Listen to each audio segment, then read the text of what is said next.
Hello everybody, and welcome to the first video of Scary Teller. So what I'm going to do is I'm going to start out by telling some stories. Each story is going to have a specific title that goes along with it.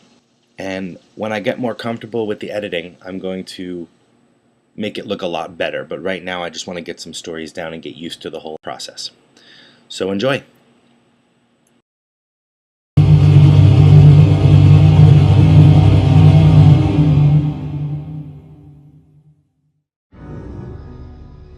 Can you invite me in? When I was young, I didn't know anything about paranormal or supernatural, or even what ghosts or demons were either.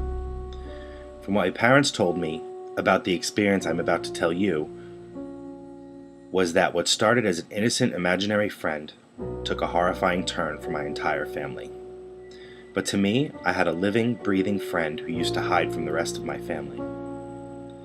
Thinking back on it now, I am scared that something so evil used to harm people I love.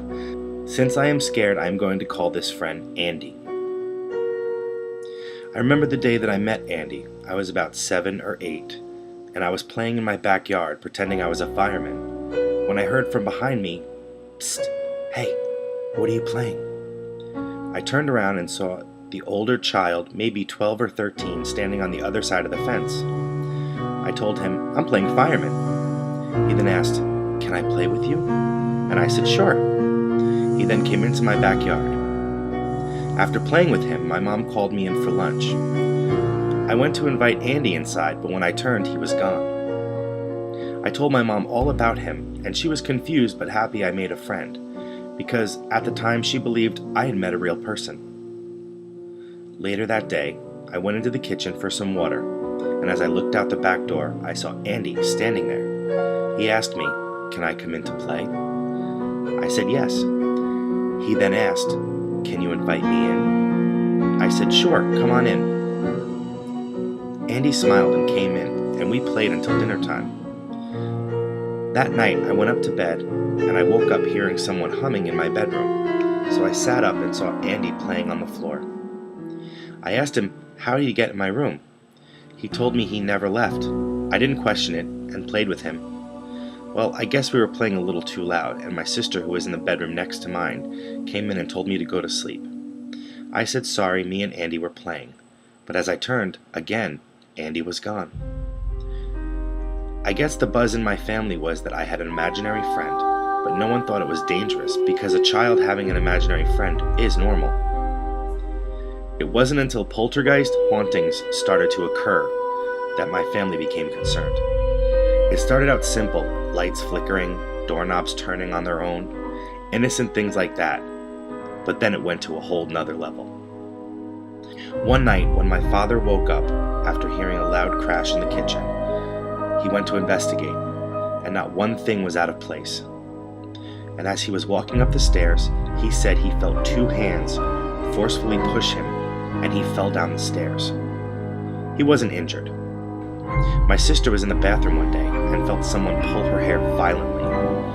Cold spots and hot spots would appear all over the house. My mother and father were becoming really concerned and scared. They both sat me down and asked me about Andy. When I started to tell them about him, I saw him peeking into the room, with his little finger to his mouth telling me to be quiet. So I did.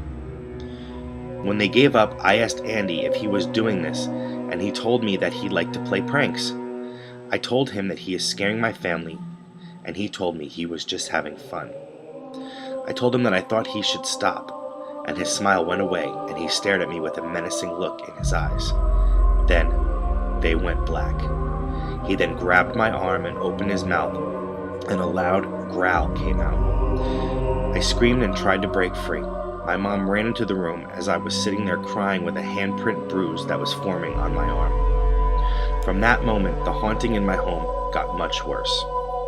My mom was home alone, putting away the laundry, and went into my bedroom and opened my closet. And as she was hanging some of my shirts, she looked in and saw 2 bright red eyes staring back at her from behind the rack. She screamed and then heard a growl. Then the shirts on the hangers jumped off the rack. She ran out of the house screaming. Pretty soon, my house became a very scary place, and I would try to talk to Andy to find out why he is hurting us, but he never showed up. My parents and I talked about it, and they helped me see that when he made me invite him in, that was opening the door for him to stay. They also told me that Andy is dangerous, and that he was the one who was hurting us, and that I cannot trust him anymore. Pretty soon we got a lucky break.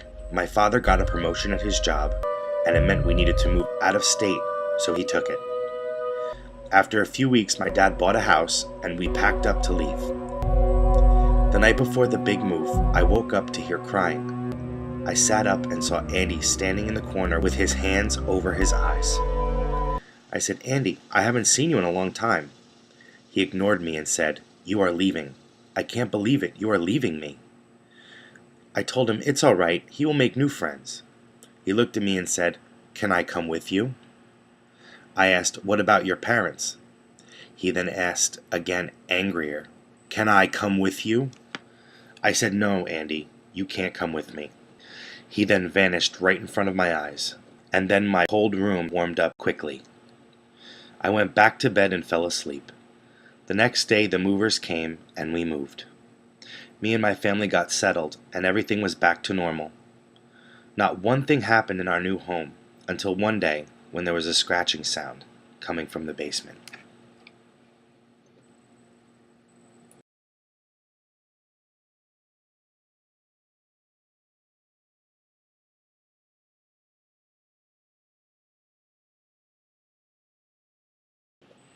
Thank you everybody for listening to the first story of Scary Teller. I know it was a little rough, a little choppy, but I am getting used to it. Please hit that like and subscribe and tell everybody about the channel. And I'll see you guys in the next installment. Thanks.